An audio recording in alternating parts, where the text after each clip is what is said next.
All right, everybody, we're back with part 2 with John Jennings, Yeah. and we're going to be talking about his corporate experience and the successes he had there, Okay. and some well-known companies in town that you all would be familiar with. Right. And so let's start with that first job, John.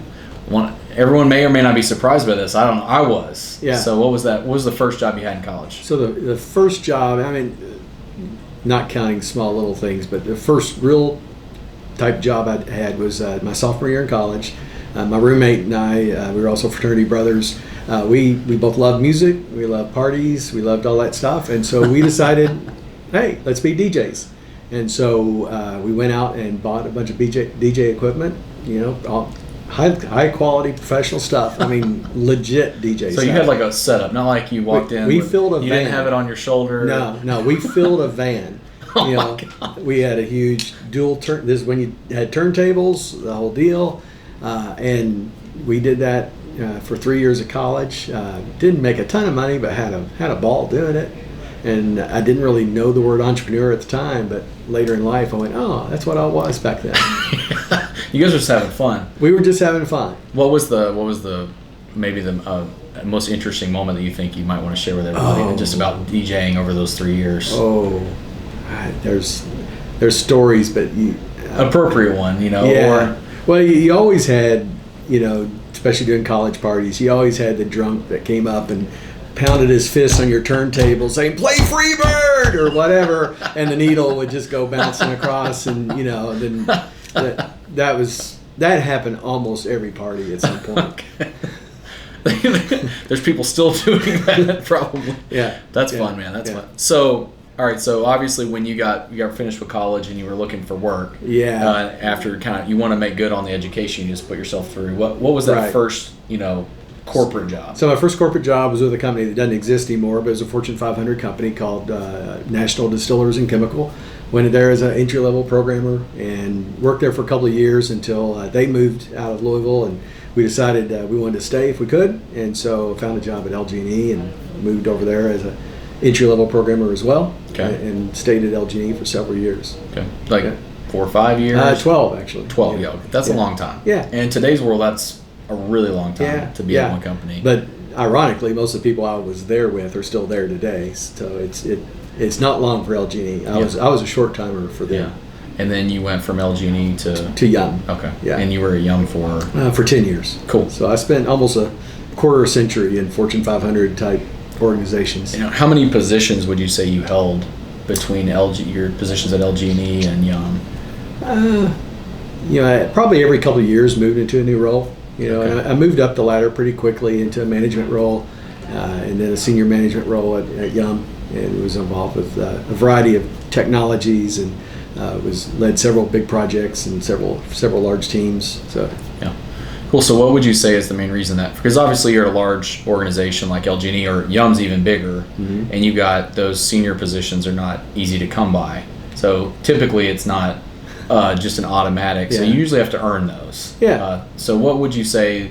Maybe unpack a couple things that you think Yeah. were primarily qualities about you that provided you those opportunities.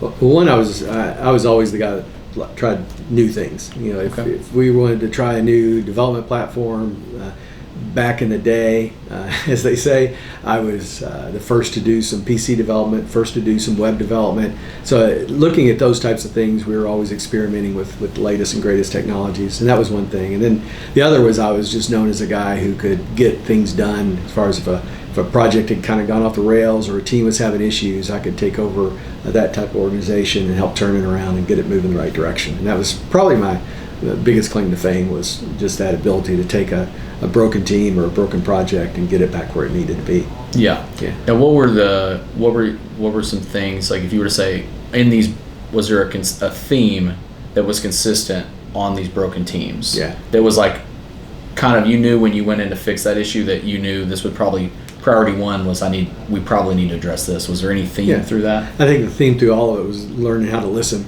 Listen to what was going on, whether that was the client having issues or whether that was the team having issues. It was all about listening and discovering something that probably everybody knew was there, but just figuring it out and putting it. And in the corporate bureaucracy of things, of of not really wanting to put things into action, waiting for approval, waiting for budget, waiting for this and that.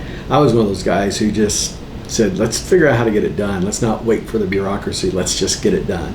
And that's probably what drove me crazy about corporate life as well. So listening, I mean, it's a simple thing. I mean, the thing you touched on the first video was accountability and loyalty. Yeah. Those are ancient qualities, right? And then, touching on listening, that's really key. I mean, people should focus on that more. Yeah. I know my good friend, he worked in the government the last 4 years, and there was a department in particular that had trouble, and they basically didn't feel like anybody ever listened. Yeah. And so he went and sat down with every single one of them and listened, and it was amazing how it changed the culture. Absolutely. So that's really cool that you started there. I think that's a great, appropriate place to start. So you kind of touched on it a little bit. You mentioned that was maybe some of that bureaucracy was a frustration for you, at least over 25 plus years in corporate America. So one of the things we didn't talk about in your upbringing was your mother, right? And what she did for when she was working while you were growing up. What was that? Talk about. Yeah, so she was a bookkeeper, for an accounting firm, and probably when I was a teenager, I believe the accounting firm closed down, and she basically took all the clients and just started her own business, bookkeeping business, doing bookkeeping and payroll, and so until she had to shut it down when she was in her 70s due to a wreck, she ran that business. Yeah.